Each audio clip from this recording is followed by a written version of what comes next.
বন্ধুরা, আজকে আমি আপনাদের সাথে শেয়ার করব ভেজ স্যুপ রেসিপি। এই ভেজ স্যুপ রেসিপিটা খেতে খুবই দারুণ লাগে।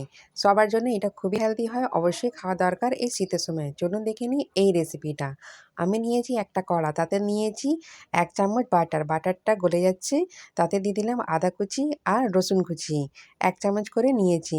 একটু ভাজা ভাজা হয়ে গেছে, তাতে দিয়ে দিলাম মটরশুঁটি, গাজর দিয়ে আবার একটু নাড়াচাড়া করে নিচ্ছি। তাতে দিয়ে দিচ্ছি 1 কাপ বাঁধাকপি।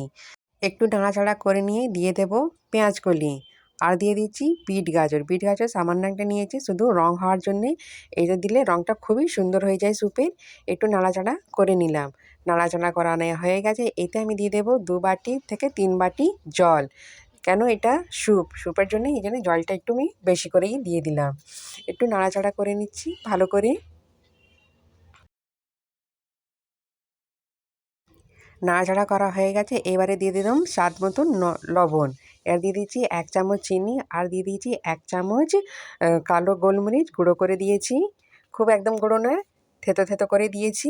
দিয়ে এবার ভালো করে নাড়াচাড়া করে নিচ্ছি। এইবারে দিয়ে দেবো কাঁচা লঙ্কা, দিয়ে দেবো ঢাকনা।